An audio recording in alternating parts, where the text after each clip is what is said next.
নমস্কার বন্ধু, আমি রাজেন। আমার ইউটিউবের চ্যানেল বৈচিত্র্যময় দেশ চ্যানেলের আপনাদের স্বাগত জানাই। আজ আমি একটা এমনই ভিডিও নিয়ে এসেছি আপনারা ধারণাই করতে পারবেন না।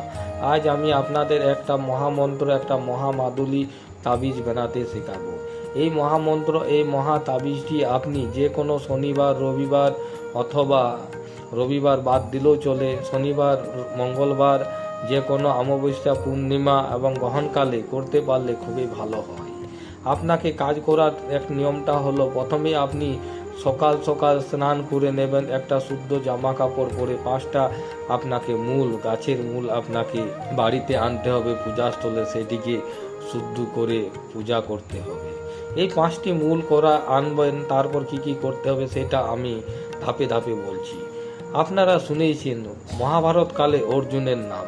এই অর্জুন কমসে কম বহু শক্তিশালী ছিল, সে বহু বাণকে সহ্য করতে পারত। আমাদের পুরাতন যুগের মানুষরা তখনকার বিশ্বাস ছিল মানুষকে বাণ মারার মতন কথা, বাণ মারলে যে মানুষকে বাণ মারে সেই মানুষের ক্ষতি হয়। এই বাণ মারা থেকে আপনি রেহাই পাবেন। তাই সেই কাজটি হচ্ছেন অর্জুন গাছ। অর্জুন গাছ ছোট হলে খুবই ভালো হয়। আপনাকে সকাল সকাল স্নান করে প্রথমে একটুকু অর্জুন গাছের শিকড়টা, যেভাবে হোক যতটুকু হোক, সেই শিকড়টাকে আপনাকে সংগ্রহ করতে হবে। এই সংগ্রহ করাটি আপনি একটা চিকের মধ্যে বা একটা পাত্রের মধ্যে রেখে নেবেন।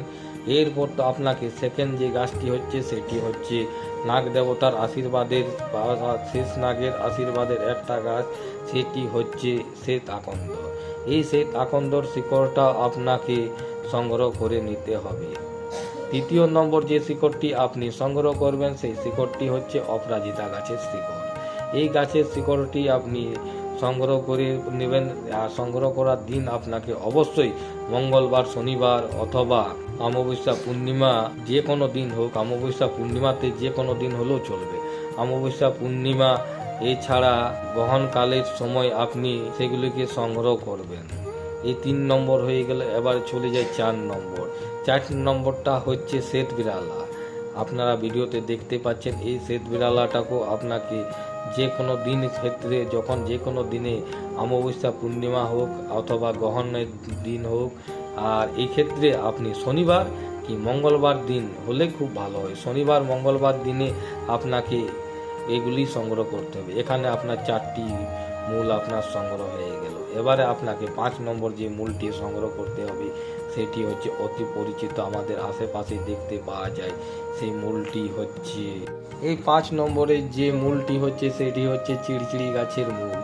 এই গাছটি, এই মূলটি আপনারা সবাই চেনেন। আমাদের ভাষায় একে আমরা চিড়চিড়ি বলি। এর অন্য কোনো নাম আছে সেটা আমি এখন বলতে পারছি না। আমি এটিকে চিড়চিড়ি ভাবেই চিনি, তাই আমি চিড়চিড়ি বললাম। এই গাছের শিকড়টাকেও আপনাকে বিশেষ করে শনিবার, মঙ্গলবার, অমাবস্যার দিন হলে বা পূর্ণিমার দিন হলে যে কোনো দিন আপনি এটিকে সংগ্রহ করতে পারেন। এগুলি 5টি সংগ্রহ করার পর আপনি এগুলিকে আপনার পূজাস্থলে এনে ভালোভাবে ধুয়ে একটা পাত্রে গঙ্গার জলের মধ্যে একটা হত্যকি, কিছুটা আতপ চাল, একটুকু দুধ ও একটা তুলসী পাতা, একটা দুর্বা ঘাস আর কিছুটা ফুল দিয়ে ওটাকে জাগ্রত করার জন্য রেখে দিন। সেই দিনেই আবার সন্ধ্যের টাইমে সেগুলিকে, জলটি কোনো জায়গায় ভালো জায়গায় করে পদে সেগুলিকে আবার পুজো স্থানে এনে ভগবান, বিশেষ করে ভগবান গণেশের নাম করে ওম গং গণপতি নমঃ প্রথমে জাপ করবেন। তারপর ভগবান বালাজি, হনুমানের মন্ত্র ওম হনুমতি নমঃ,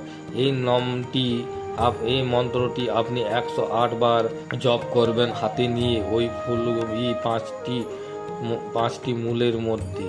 এই 108 বার মন্ত্রটি জাপ করার পর যখন জাপ হয়ে যাবে, তারপর জাপ করার সময় অবশ্যই একটা প্রদীপ ও ধূপকাঠি জ্বালাবেন। আর ভগবান গণেশ ও বজরংবলীর মূর্তি অবশ্যই রাখবেন। সেখানে করার পর ভগবান গণেশের আর বজরংবলীর চরণে ওটিকে রেখে তারপর বলবেন, হে বজরংবলী ভগবান, আমার সমস্ত কার্য যেন সিদ্ধ হয়। আমি এই মাদুলি তৈরি করছি। এই মাদুলিতে আমার সমস্ত ধরনের কার্যসিদ্ধ হয়। আপনার আশীর্বাদ যেন আমার সাথে সবসময় থাকে। তারপর ওই 5টি মূলকে আপনি যতকগুলি মাদুলি বানাবেন ততকগুলি মাদুলিতে ভরে নেবেন। তারপর মোম দিয়ে ভালোভাবে সিল করে, ছেলেরা হলে বা পুরুষ হলে আপনি ওটা ডান হাতে লাল সুতোয় পরবেন, মহিলা হলে আপনি ওটি লাল সুতায় বাঁ হাতে পরবেন। এইটি পরে পদে আপনি দেখুন, তারপর আপনি বলবেন যে আমি এই মাদুলি যে আপনাকে বানাতে শিখেছি এই মাদুলিটা কতটা কার্যকর। তারপর অবশ্যই আপনি কমেন্ট বক্সে জানাবেন। এছাড়া আপনি প্রতিদিন ওম হনুমতে নমঃ এই মন্ত্রটি জাপ করতে পারেন। আর ওই মাদুলি দিকে একবার নজর দিয়ে যাবেন, দেখবেন আপনার সমস্ত কার্য সিদ্ধি হয়ে যাবে ভগবান গণেশ ও বজরংবলীর কৃপায়।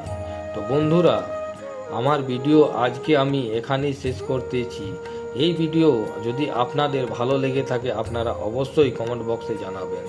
আরও বৈচিত্র্যময় দেশ চ্যানেলে আরও এই ধরনের ভিডিও দেখতে আমার চ্যানেলটাকে আপনারা সাবস্ক্রাইব করতে ভুলবেন না। আবার দেখা হবে নতুন একটা ভিডিওতে।